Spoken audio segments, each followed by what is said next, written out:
of being in cahoots with Indian consulate and embassy officials about gathering information, about issuing threats and extortion bids against Khalistan separatists who are operating inside Canada. It is as clear as day that Justin Trudeau is doing this purely for political mileage ahead of next year's election. The question, though, is he is right now 20 points behind the Conservative leader in the polls. If elections were to be held today, not only would Trudeau lose, he would lose badly. Like I said, the best case scenario is lose by 20 points.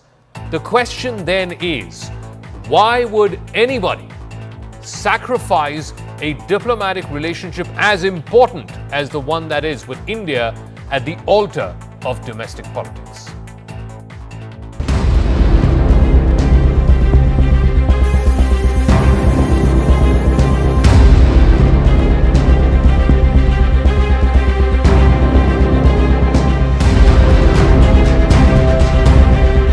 Information on Canadian citizens that were then fed to criminal organizations that would then take violent actions from extortion to murder against Canadians. No country, particularly not a democracy that upholds the rule of law, can accept this fundamental violation of its sovereignty.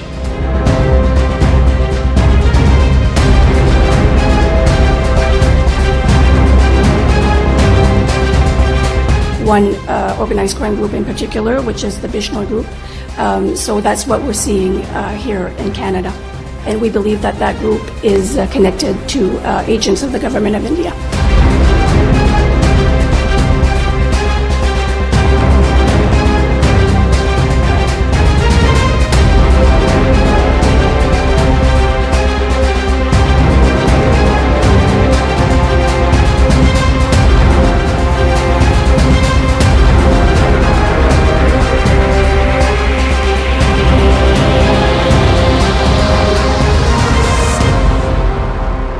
All right, let's open this up to our panelists. What exactly is going on here? Is this scorched earth politics by the Trudeau administration because he wants another term as Prime Minister? Why would anyone in his right mind sacrifice an important bilateral relationship just for domestic political brownie points? And it's not even a guarantee that just because he's doing this, he will get the vote of the ultra-extreme Khalistani bloc that has become an important political constituency in Canada over the last many years? Or is he doing this just to appease Jagmeet Singh and the NDP in the hope that they would continue to support him into the next term, if at all he gets the next term? Let's now open this up to our panelists. Ujjal Dosanjh is former minister in the former Conservative government of Stephen Harper, the Canadian government. Zachary Paikin is a senior fellow with the Institute for Peace and Diplomacy. Sushant Sareen, senior fellow with the Observer Research Foundation. Kamal Sibal, former foreign secretary, is also joining us. Chris Blackburn is an international security affairs expert who's also joining us. Let me start with Zachary Paikin. You know, yesterday the RCMP had a press conference where this was the claim made by the Canadian police that they believe, and they're alleging a link between the Bishnoi gang and Indian government agents. The fact is, I can list out at least 5 members of the Bishnoi gang who are currently in Canada against whom extradition requests are pending, which includes the likes of Satinderjeet Singh, alias Goldie Brar, Mandeep Singh Dhaliwal, Arshdeep Singh Gill or Arsh Dalla, Lakhbir Singh Sandhu, aka Landa, Parkwar Singh Dulai. These are 5 individuals who are associated with organized crime, associated with various Khalistani outfits, against whom there are extradition requests that have been pending for the last 20 years, and the Canadian government has been doing nothing. And yet, the RCMP says there are links between Bishnoi gang members and Indian government agents. If there are, then they should make it public, and they should certainly be seen as taking action on these extradition requests. Mr. Paikin. Well, thanks very much for having me on your program. Look, there is no doubt that Canada should do more and must do more to take India's concerns seriously, security concerns seriously, India's core interests seriously, and to combat Khalistani extremism on the territory of Canada. That's not just a question of sovereignty, that's a question of good diplomatic relations and friendly relations between Canada and India. It's an important strategic relationship, and it's something that Canada needs to get more serious about, not just on this issue, but when it comes to diaspora politics management in general across several different diaspora communities in Canada. Far too often, Canada's foreign policy is really a form of diversity and diaspora management domestically, and that's a problem. I'm not here to deny that. But the allegations that have been made recently, not just on the political side, I agree that on the political side, there are political calculations that have been at play since the beginning of this. But now we have allegations from the RCMP, from the Royal Canadian Mounted Police, which should be taken seriously. And many of us from Canada have had the pleasure of appearing on many of your programs across India for the past year and have been, openly critical about what Canada needs to do more and to do better. And now I think it's incumbent on both sides, to be able to turn down the temperature here a little bit. And I hope that the Indian side will also take the RCMP's allegations seriously as well. Mr. Dosanjh is a former minister in the Stephen Harper government. He's a conservative. Clearly, Mr. Dosanjh, in your active political career, is this easily and by far the lowest point in the Indo-Canadian relationship? And again, I'm coming back to that point. It's understandable. It makes sense to some degree that if Mr. Trudeau were practicing this scorched earth politics because he believes this is the only way he can win a re-election, but why would anyone, least of all a prime minister of a country, sink to such lengths and completely put a relationship, a bilateral relationship as important as the one between India and Canada, out in the doghouse? It could perhaps take years or decades for this to recover. The political point scoring doesn't quite fully explain it. Mr. Dosanjh. Yeah, it is perhaps the lowest point in my memory of the India-Canada relationship. I think you have to go back to the time of the nuclear explosions, perhaps during Vajpayee's time, if I remember correctly. Mr. Trudeau has handled this issue in a much less responsible fashion than a leader should have, right from the beginning, when he first stood up in the House of Commons. He is not credible on this issue from my point of view, in the sense that he's the Prime Minister of the country. I have to trust him that he's telling me the truth. I trust the RCMP more than I trust him. But he has been essentially playing with fire with the Khalistanis right from the moment of his own leadership. And all the time that he's been the Prime Minister, the Khalistanis have been in his cabinet. And he depends on his support to run the minority government on another Khalistani, Jagmeet Singh. So in that sense, I think that that he is partly to blame where the India-Canada relationship is, because under the rubric of freedom of expression, Canadian politicians have essentially never condemned extremism and terrorism and hate that the Khalistanis have spread in this country. Right from the moment of Air India terrorism, it took a long time for the government of Canada to own up to the responsibility for its negligence and neglect of the Indian community in the 1980s. So it's a very complex issue. It's not as clear as India, in fact, might want it to be. So, Kamal Sibal, both Mr. Dosanjh and Mr. Paikan saying, of course, Trudeau is doing this for his own narrow political ends, whatever that might be. It might be to win a re-election. It might be to ensure the continuity of his minority government. He's dependent on another Khalistani, that is Mr. Jagmeet Singh of the NDP. But be that as it may, they're both making the point that the RCMP putting out two of the top cops in Canada to be the face of making these allegations, both of them, Mr. Dosanjh and Mr. Paikan, making the contention that you need to separate the two and that India needs to take seriously what the RCMP is saying as opposed to what Mr. Trudeau is saying. He might be doing it for political reasons, but they say that whatever the cops are saying must be at least given a chance to be investigated. Well, I totally disagree with the gentleman from the IPD. If one believes in the competence of the RCMP or whatever it is called, then they should have produced the evidence. After all, Trudeau is not going to produce the evidence himself. He's not a policeman. He's not an investigative agency. He has to depend on what the investigative agencies tell him. And in this case, if the RCMP or whatever it is has not been able to produce a shred of evidence what we are saying, then why do we suddenly believe that the RCMP or whatever it is has more credibility? Even now, if they have the evidence, let them produce it. Let them embarrass the government of India. Let them actually refute what we are saying about Canada not producing a shred of evidence by producing it, rather than making general statements and casting in the most lurid light what is normal diplomatic function of any mission, and blaming the High Commissioner and senior diplomats of our mission in being complicit with terrorism and the violence and killings. And this is absolutely ridiculous. I've spent all my life in the diplomatic service. I have also handled these situations, the operations of our intelligence agencies in our missions abroad. There's nothing like that at all. Nothing. Can you explain that? Can you explain that to our viewers? Because you have a high commissioner who is a career diplomat. I think he has 36 years of service. He's been ambassador before in Japan, in Italy. To accuse him of indulging in espionage, to accuse him and make him a person of interest in a murder investigation, why does that beggar belief? Can you explain that to our viewers? But it's ridiculous. I've been ambassador to 4 countries. I know how our raw people operate in our missions abroad. Of course, they are here in our missions abroad. There's absolutely no question of a diplomat of the Indian Foreign Service being involved in any kind of operations like this, or giving directions, or actually collecting information, which then is passed on to the intelligence agencies to do their deeds. Nothing of the kind. This is not his job. There is complete separation of what the intelligence agencies do and what the diplomats do, essentially to protect the functioning of the diplomats, so that their credibility is not eroded in any way, and they can function in their respective countries where they are accredited to a degree of credibility. That is one.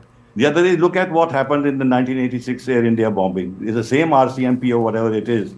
It took them 18 years to investigate that and come to a conclusion. Why did that suddenly they are the hallmark of efficiency, and they produce credible information involving our agencies, our very senior political leaders in such acts? Okay, so let me ask Sushant Sareen this, because expelling half a dozen diplomats, withdrawing the High Commissioner, these are not moves that are going to hurt either Mr. Trudeau or the Canadian government. If India is serious about sending out a signal that what he is doing is putting this bilateral relationship, this important bilateral relationship, at the altar of political gains, then India has leverage on its hands. It can impose tariffs. It could limit trade, whether it's in agriculture or in the energy sector. These are the 2 biggest components that Canada exports to India.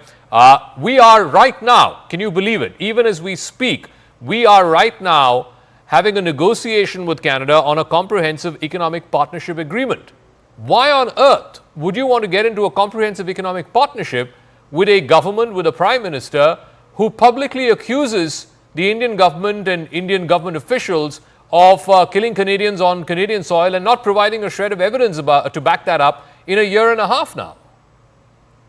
Sushant. Zaka, on the comprehensive economic partnership thing, I think the Canadians had called off the talks. I don't know if they've resumed, but I think they had themselves called off the talks, and I don't see any reason why we should resume those talks, number one. Number two, we have limited trade with Canada. It's not our biggest trading partner. I think it's 25th or something, so it really doesn't stack up too much. And the fact is that India should take certain punitive measures. So, for example, forget everything else. What is there a consulate in Chandigarh for? After all, Indian press reports are even more credible than the rags called Washington Post and others, who have been regurgitating or producing the stuff which other officials have told them on Amit Shah is involved, or this person or that person is involved.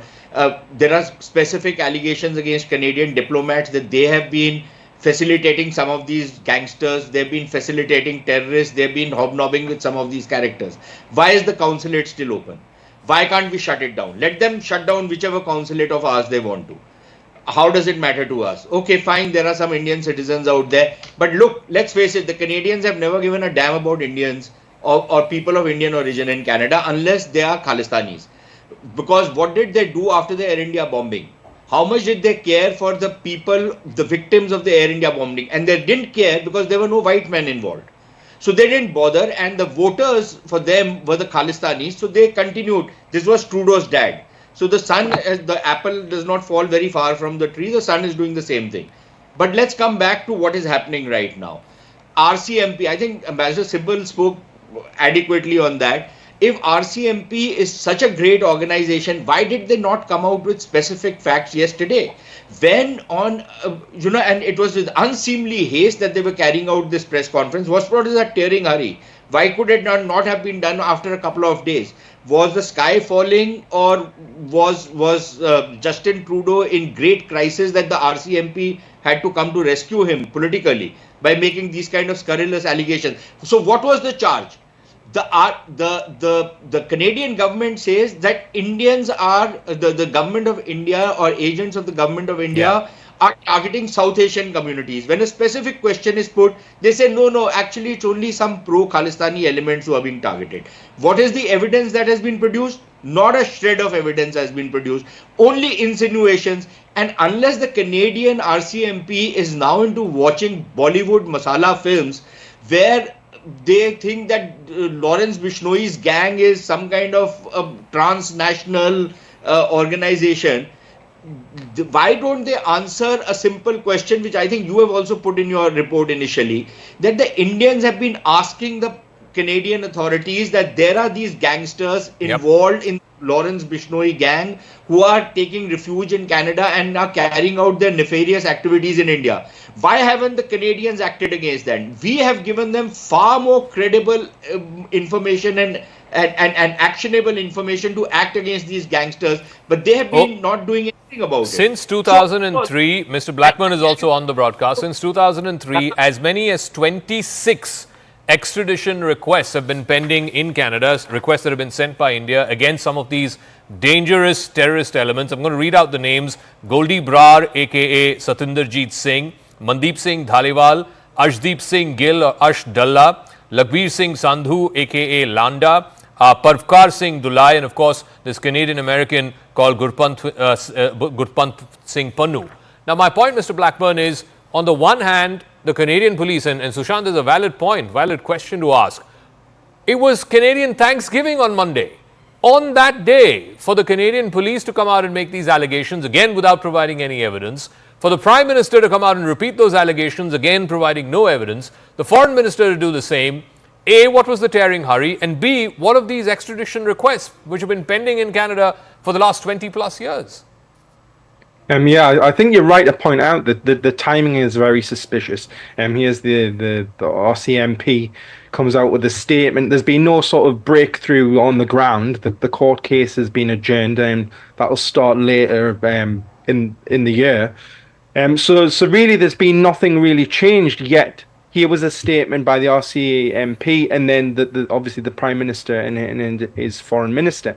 So I think that the timing is very strange, which goes to the central point: is why is Trudeau picking a fight with India if there hasn't been any revelation of this so-called evidence that they've got?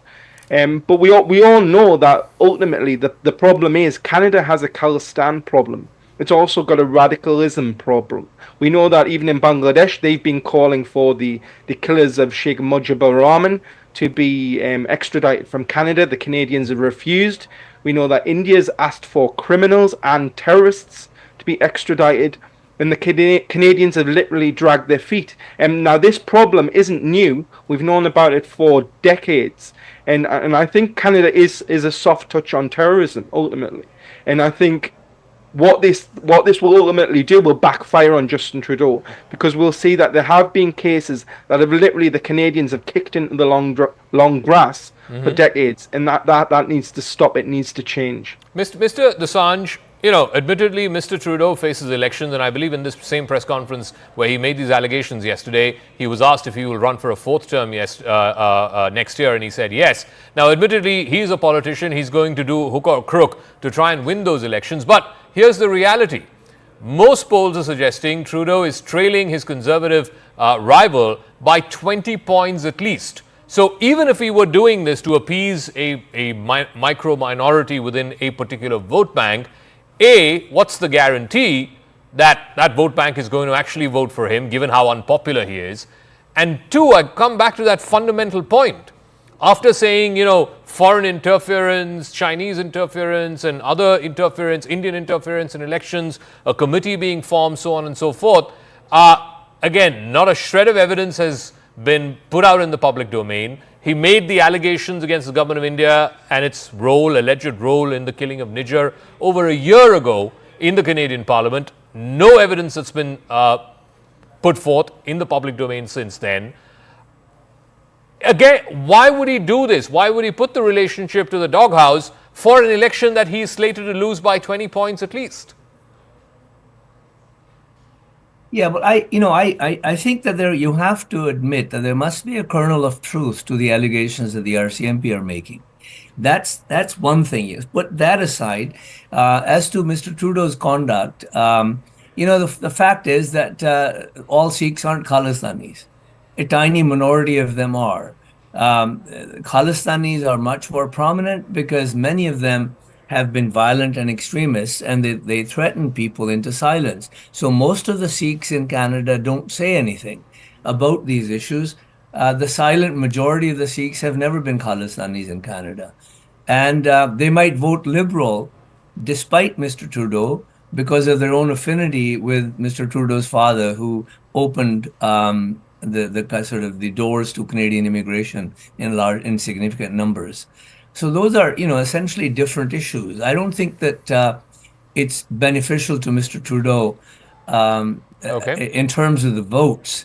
I just think he's mishandled it. He depends on the Khalistani support in the sense that Jagmeet Singh himself is a Khalistani, so he depends on his support. But I'm sure Khalistan is not the only issue that motivates Jagmeet Singh to support Mr. Trudeau. So, but I want to ask Mr. Paikin how this is a self goal to Canada, because Canada has agricultural-led exports to India, which could be badly hit. I think the trade relationship is about $8.5–9 billion, which is not a lot, but it is significant from a Canadian point of view. Canadian pension funds have invested billions in the Indian markets. That could suffer. Canada's energy and potash exports to India could be disrupted. Indian students, I think there are about 250,000 of them in Canada. If the Indian government decides that they want to send less and less of Indian students to Canada for study overseas, that again would hit Canadian universities, it would hit local economies. Indian tourists, fewer Indian tourists would also impact Canada's tourism sector. So net, this is a complete lose-lose proposition, and yet Trudeau and his government and now the RCMP are willing to put this literally, shred this up to pieces. For what? Towards what end? No, I agree fully with Ujjal that, the Prime Minister Trudeau, has unfortunately mishandled this. This is also not the first important bilateral diplomatic relationship that has fallen apart on his watch. We've also seen, Canada-China relations encounter a very significant difficulty, albeit not, exclusively for reasons related to anything the Prime Minister did. That was related to an extradition request by the United States. We've also seen Canada's relationship with Saudi Arabia go through a crisis, and they're trying to get things back on track there as well. Overall, there seems to be difficulty in Canada finding ways to navigate the new multipolar reality on the world stage.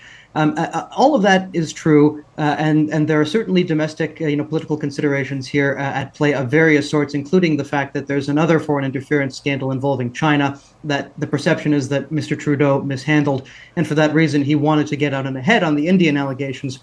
And unfortunately, the result of this has been to put Canada's relationship with India in jeopardy. And I agree that over the past year, there has not been enough transparency and openness and evidence put forward, and this has only made the situation worse. However, we now have much more detailed allegations from the RCMP, which I think deserve to be taken seriously.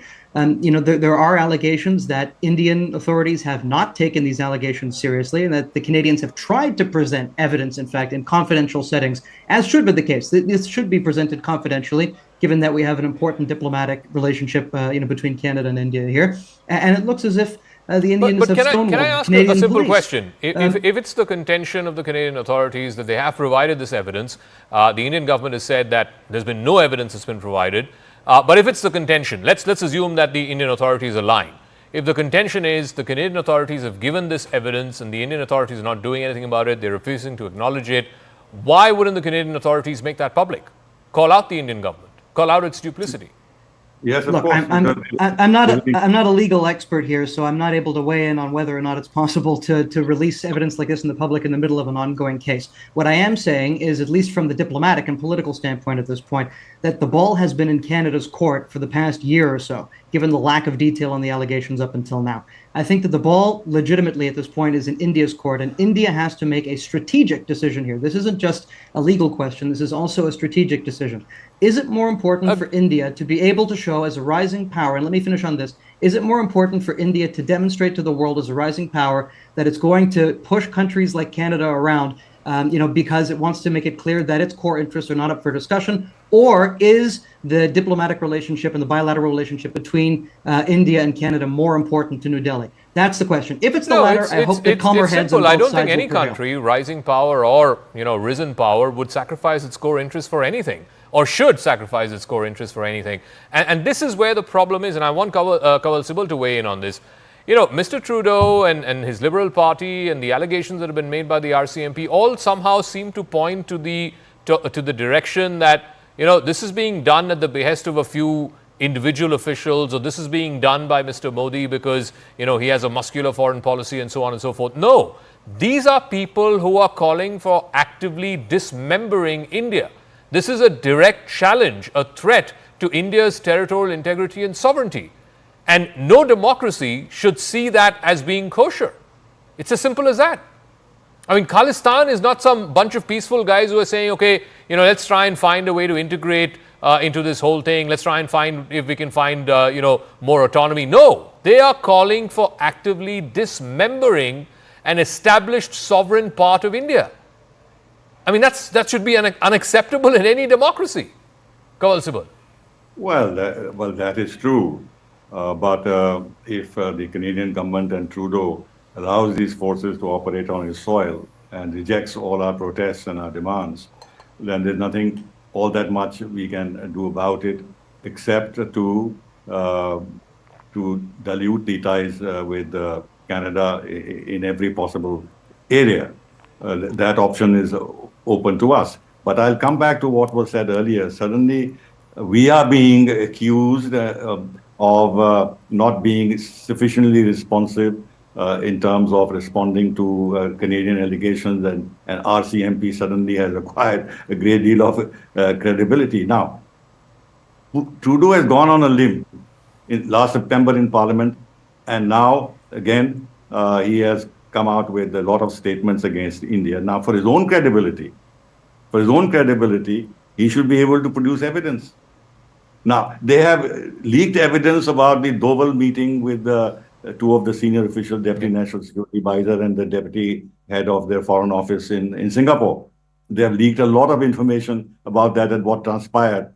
And the Washington Post says that Doval told them that we should all agree that this meeting never took place. And they've gone ahead and given all the details. So if they can play these underhand games, why doesn't he go?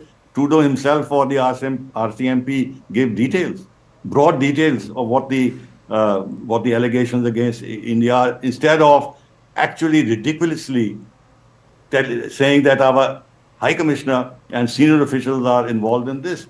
This doesn't make any sense. Second thing, one point I want to make, which is important, that this thing about Khalistani vote and support being very critical. Now, in the Jagmeet Singh party, NDP, whatever it is, there are very few Sikhs, very few Sikhs.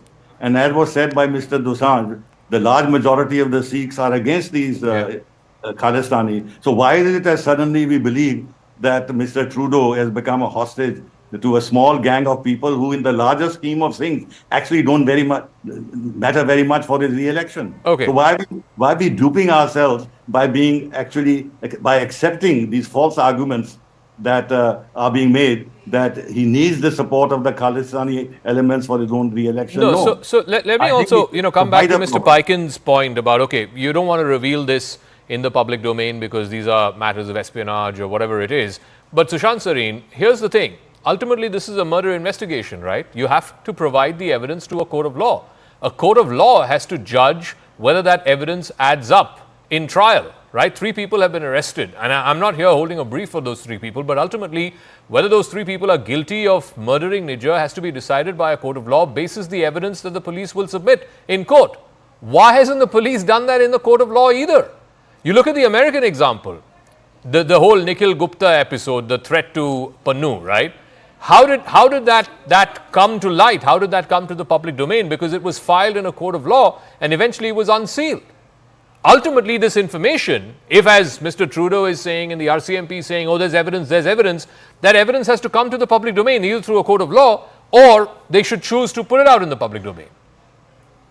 Yeah, so, Zaka, this whole case is so leaky that it's now quite ridiculous. They arrested, after about a year, they arrested, 3 or 4 guys. Have they pressed charges as yet? Nothing has happened. There is no movement in the court. They have not produced any evidence in court which actually links, number 1, proves that these guys are involved in the assassination. Number 2, proves that they have been put onto this job by the Indian authorities or by Indian agents. Nothing of that sort has come out. Exactly. All that you have, Mr. Paikin keeps repeating RCMP as though it's, some kind of Bible or some kind of holy book which cannot go wrong. But please tell me, what are the specific charges that the RCMP has made with some evidence? None whatsoever. Number 2, Zaka, there is no Canadian exceptionalism. Look, the Canadians can't say that, look, we want you to take action. India must prove itself. India can turn around and say Canada needs to prove itself. Why is Canada harboring these terrorists, gangsters, transnational drug lords, all kinds of nefarious activity with links with ministers and MPs in Canada? Why is Canada harboring them? Why are they not taking action against these people despite India having given information? The onus is not on us. The onus is on Canada. Okay. And number 3, Zaka, and this is equally important. Look, the Canadians keep saying that we are a rule of law country. Why don't they implement their own rule of law? When you openly threaten to bring down an Air India aircraft, and just today apparently 8 Air India aircraft have been threatened, probably hoaxes, but nevertheless, and chances are these scum from Khalistan are going to be involved in that. When these kind of activities are going on, when Indian diplomats are threatened and there are credible threats made against them, why isn't action taken against those people? When you threaten to bring up Indian Airlines, why isn't action taken? And finally, Mr. Dosanjh, I really have to wrap up. Mr. Dosanjh, I'll give you the final word because, this whole contention that somehow the Indian government is making this out to be some political opponents of Mr. Modi, or Mr. Modi wants to flex his muscles on foreign soil, therefore he's doing this, therefore he's given a carte blanche to his agents and so on. Like I said, these are people who are trying to actively secede from a part of India, from the union that is India. If the Indian government were to give sanctuary to a bunch of guys who say, okay, we want Quebec to secede from the rest of Canada, would that be acceptable to any democratic country? I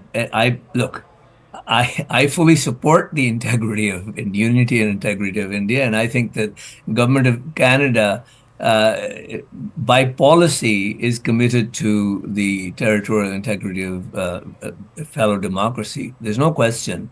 I don't think government of Canada is engaged in actively encouraging dismemberment of India. It is just their, incompetent and irresponsible politics that has brought us to this particular place. Okay. And I don't think that Mr. Modi. These people aren't Mr. Modi's enemies, the Khalistanis. They're the enemies of India, right? So this is not personal for Mr. Modi or BJP. I'm sure this feeling cuts across political divisions in India.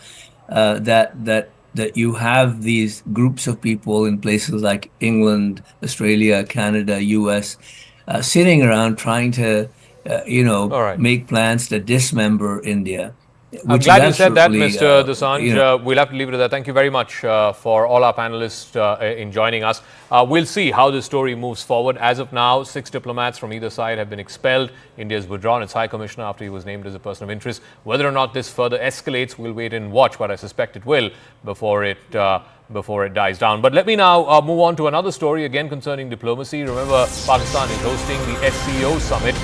The official summit happens tomorrow. It's the heads of government meeting.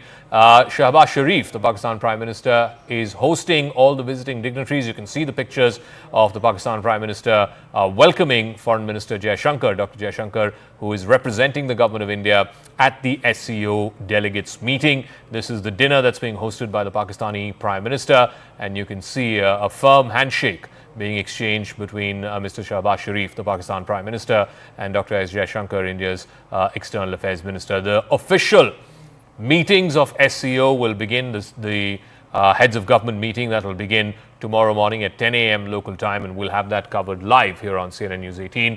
But this is the first visit by an External Affairs Minister to Pakistan in 9 years. The last time an Indian External Affairs Minister went to Pakistan was in 2015, again on the sidelines of a multilateral meeting. But this time around, it's for the SCO, and Mr. Jaishankar has made it very clear before he left that he's going there as a good member of the SCO, and he's not going to be taking part in any bilaterals. Let's see if or not that happens, whether he is forced into some kind of bilateral meetings on the sidelines, particularly if there is any bilateral meeting between him and his Pakistani counterpart, which, like I said, has not happened in the better part of the last decade. We'll take a quick break here on the program, but when we come back on the other side, the polls in the US are tightening, and that's not particularly great news for Vice President and the top of the Democratic ticket, Kamala Harris, because she was in a much better space a month ago, and now, 3 weeks out to the election, why are the polls tightening? What is the indication? Is Trump on a better wicket now than he was a month ago? And what may all this mean in the run-up to November 5th, when America will decide who among these two, Kamala Harris or Donald Trump, will become the next president of the United States? I'll also be speaking to Mr. Larry Sabato. He's one of America's foremost political experts, election analysts, and I'll also ask him about his own prediction, given the very, very intense and close nature of this race. As some are saying, the closest election in an entire generation.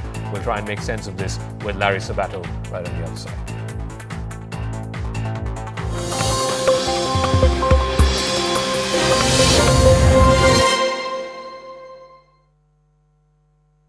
At L'Oréal. Date of poll in Maharashtra would be 20th 11. Counting would be on 23rd 11 24, and you will notice that date of poll is Wednesday. This is deliberately, which lot of scheduling, whatever goes into scheduling.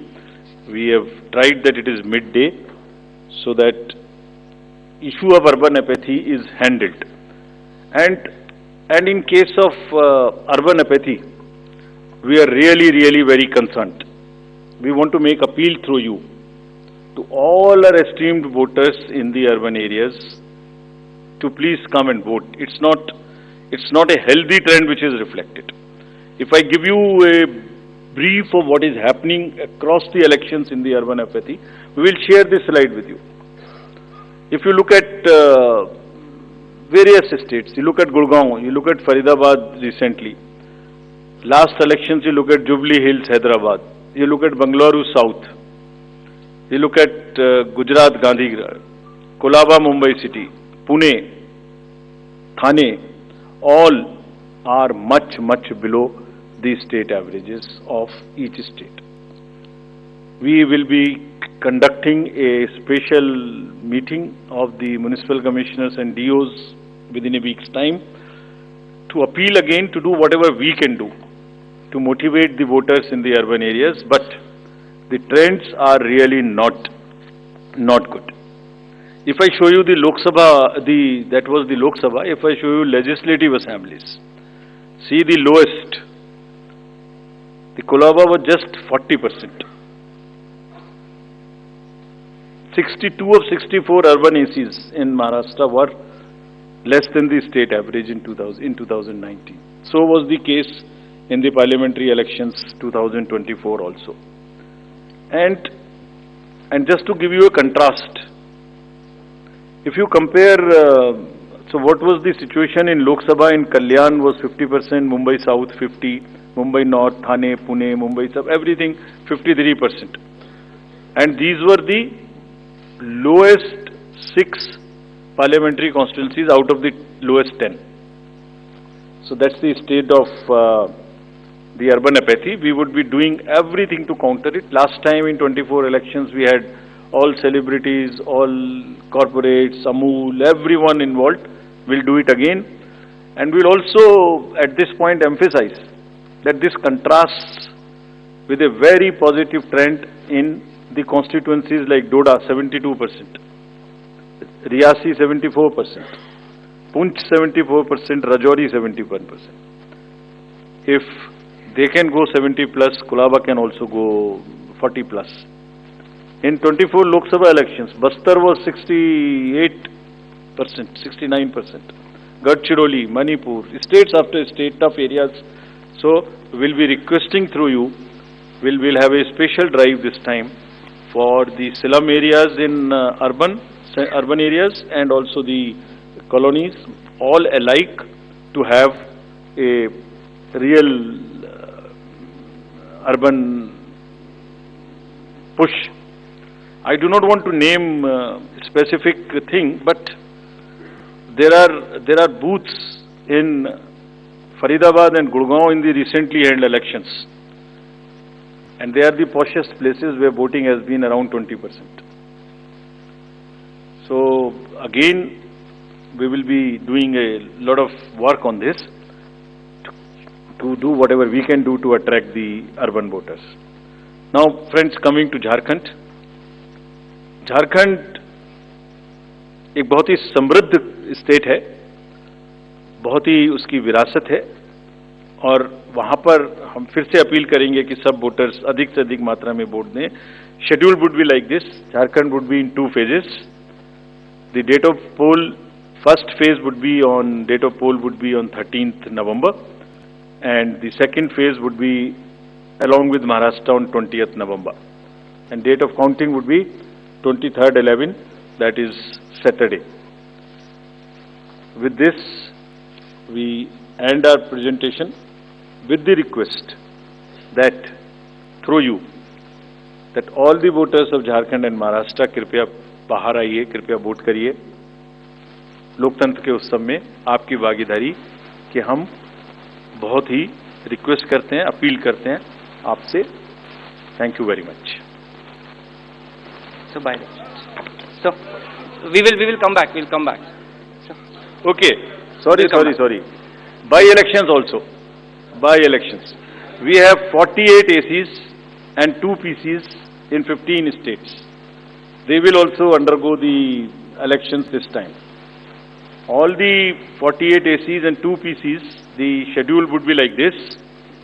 All the except 1 AC and 1 PC, where because of the festivities in some region, all 47 ACs and 1 PC of Kerala would undergo the election along with the phase 1 of Jharkhand. The same schedule, 13th November would be date of poll, and only for 2 ACs, one for assembly and one for parliament. That is Kedarnath in Uttarakhand, because on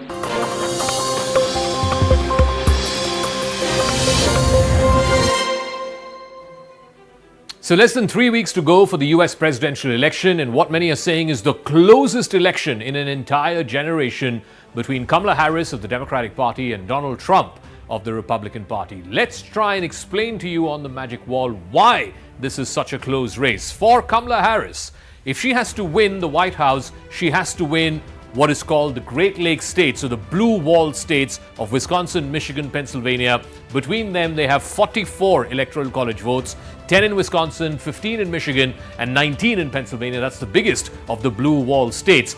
Every Democrat who's won the White House, and you can go all the way back to Bill Clinton in 1992, Barack Obama in 2008, Joe Biden in 2020, all of them have won all three of the blue wall states. So for Harris, it's an absolute must win. The only way she can win the White House is by winning Wisconsin, Michigan, Pennsylvania. If she does that, if she gets those 44 electoral college votes, then her path to 270, she goes up from 232 to 276. She goes past 270, the magic figure, and she becomes the next president of the United States. If she fails to win any one, even if she fails to win the smallest of those states, which is Wisconsin, with 10 electoral college votes, then automatically she slips below the figure of 270. She goes down to 266, and automatically Donald Trump goes to 276, past the figure of 270, and he becomes the next president of the United States. Now, why are the polls so close, and why is the Harris campaign worried? Now, if you look at where the two candidates stood 3 weeks ago, right after the ABC News debate, Harris was in a pretty good position in all of those three states. In Wisconsin, she was up by 3. In Michigan, she was up by 2. In Pennsylvania, she's up by 2 3 weeks ago. Now, you would imagine that if she's the candidate with the momentum going into the November election, then you would expect that gap to widen. But look at the situation as it exists today. 3 weeks to go for the election, that gap has narrowed. In Wisconsin, it's down to 1 point. In Michigan, again, it's down to 1 point. In Pennsylvania, it's down to 1 point. So from +3, it's come down to +1. From +2, it's come down to +1.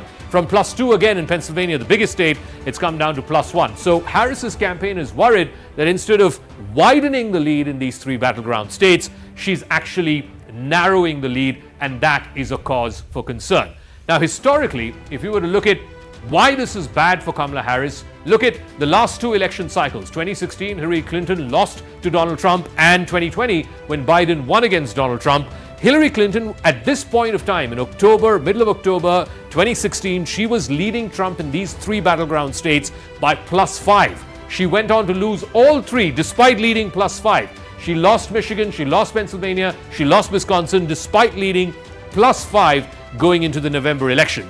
Joe Biden in 2020, 4 years ago, was leading +7 in all of these three states in the middle of October. He went on to win all of those three battleground states, the blue wall states of Wisconsin, Michigan, and Pennsylvania. Harris, look at her. It's much narrower. It's much more narrower than Biden 4 years ago or Hillary Clinton 8 years ago. She's only leading by 1, and the election is still 3 weeks out. That's why the Harris campaign is worried. Now, if you would look at the Trump situation in what is called the Sun Belt states, Georgia, Arizona, North Carolina, he seems to be sitting in a very solid position. Again, almost exactly the same number of electoral college votes as the blue wall states. So 16 in North Carolina, 11 in Arizona, 16 in Georgia. That's 43 electoral college votes. The blue wall had 44, so almost near identical. And here, in all of these three states, the Sun Belt states, whether it's in North Carolina, Arizona, Georgia, it is Trump who is leading, and he's sitting pretty comfortably in these states. Remember, Joe Biden had a big win on the Electoral College 4 years ago because he won both Georgia and Arizona. He won them by narrow margins, but he won those two states, and therefore he got a big victory of above 300 Electoral College votes. Right now, Harris is not doing well in those three states, the Sun Belt states. Trump is sitting anywhere between a 1 to 3 point lead in all of these three states. So all he needs to do, Donald Trump, to win the White House back is to win these three states plus any one of the blue wall states of Michigan, Wisconsin, Pennsylvania. If he manages to get one of those states, wrest back one of those states from Kamala Harris, then he goes on to become the next president of the United States. If, on the contrary, Kamala Harris holds on to all of those three states, the blue wall, despite losing these Sun Belt states, then she becomes the next president of the United States.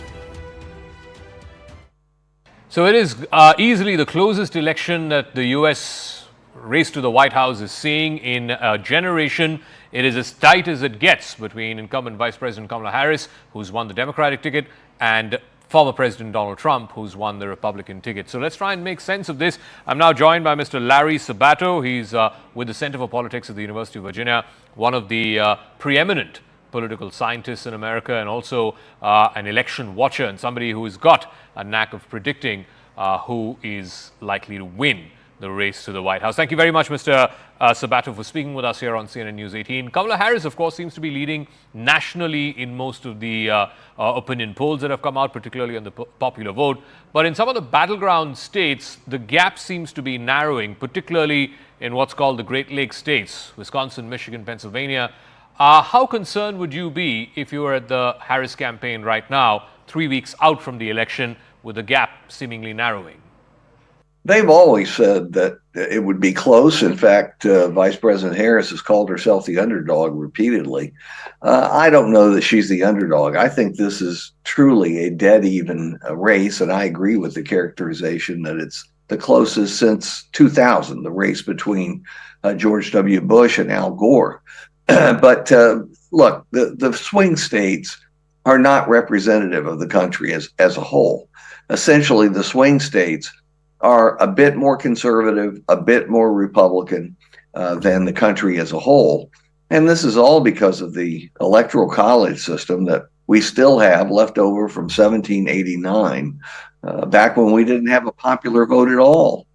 So the so-called Great Lakes states, or the Blue Wall, the industrial Midwest, we checked back on the Democrats who went on to win the White House. No Democrat has won since Clinton in 1992, Barack Obama in 2008, Joe Biden in 2020 certainly. No Democrat who hopes to win the White House can win without winning all three of these states, Michigan, Wisconsin, and Pennsylvania.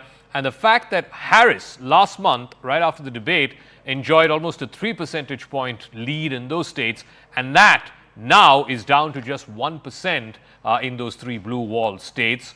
Again, how concerning would that be? Absolutely. They're really not the blue wall anymore. They're a wall, but they're not very blue. They're competitive states, and they usually are decided by small margins, Pennsylvania in particular. So this is not unusual, but it means that the pressure is even greater on Vice President Harris to produce. Look, they don't have much of a margin for error, but Donald Trump doesn't either.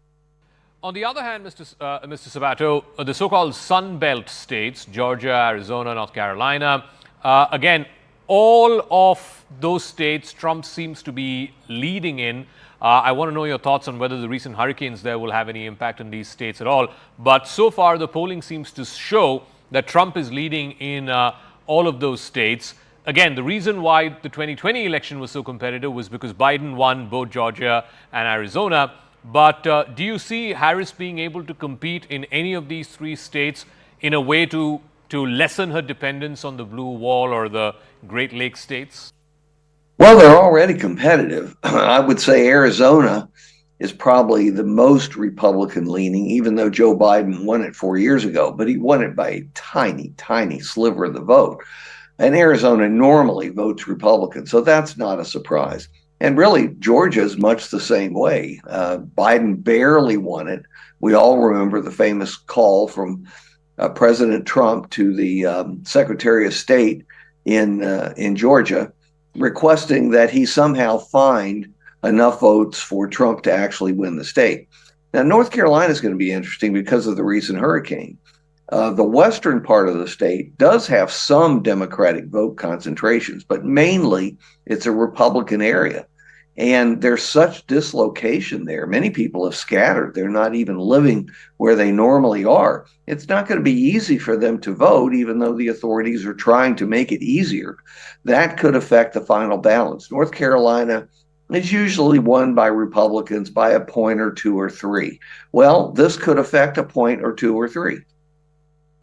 Now, one thing that we saw in 2016 as well was that Hillary Clinton, at this point of time, middle of October, in the campaign cycle, Hillary Clinton was leading Donald Trump by an average of 5 points in these battleground states, and nationally too. And she, yes, won the popular vote, but she lost these three battleground states. She lost Michigan, she lost Pennsylvania, she lost Wisconsin.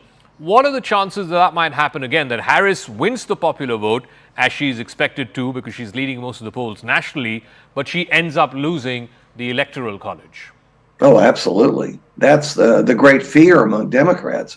and you're absolutely correct. There is a bias to the Republicans in the Electoral College. It varies from election to election. It can be a point, it can be 3 points, whatever the case may be. They don't line up. The Electoral College does not line up with the popular vote. But you can't really do a direct comparison with 2016 because the polls have been adjusted in various ways to take into account the fact that so many Trump voters were missed.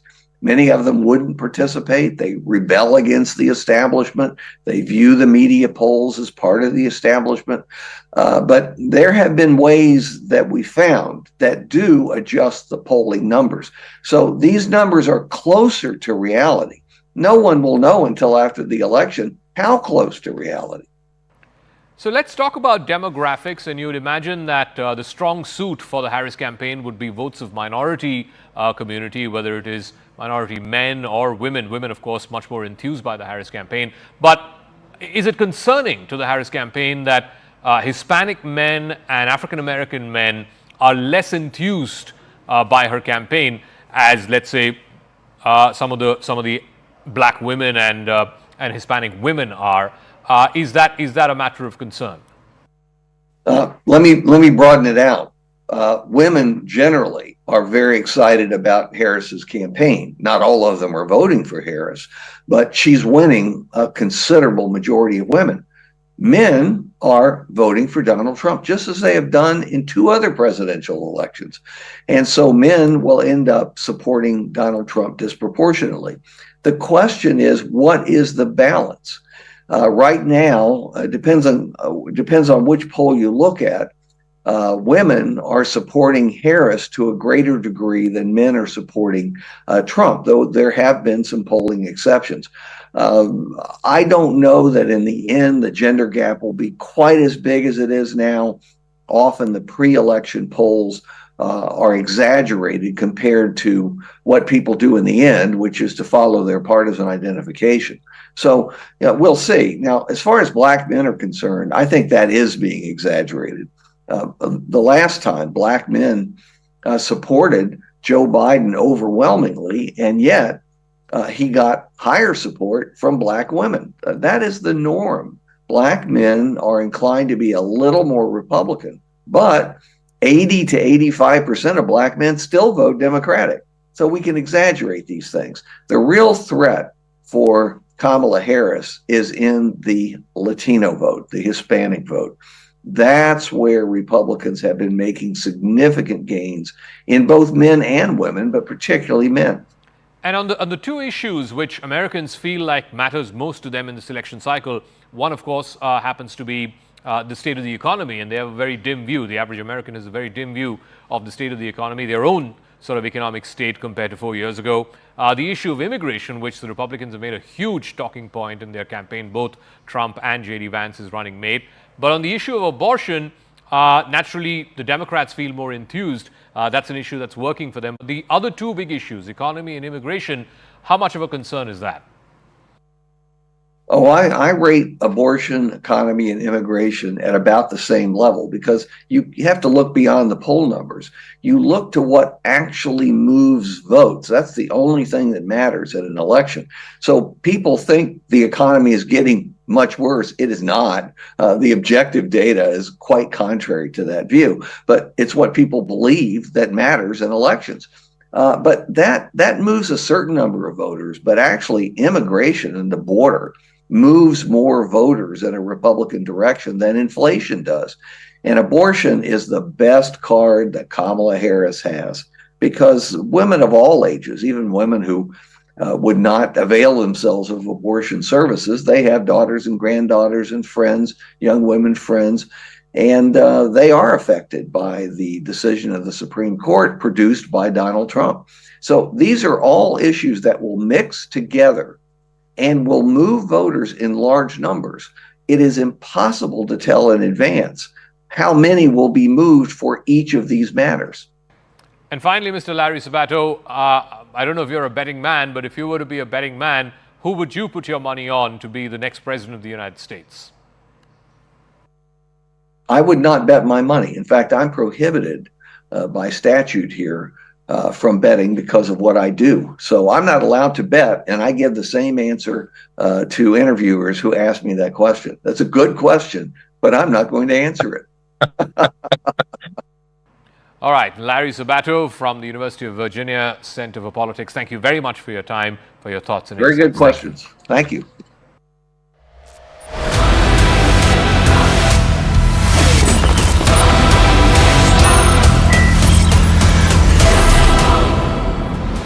Viewers, it's a whopper. The last election of the year will cover Maharashtra, Jharkhand, 10 assembly constituencies of Uttar Pradesh and 2 parliamentary constituencies, one of which is Wayanad, where Priyanka Gandhi Vadra will be seeking election to secure her maiden entry into the Lok Sabha.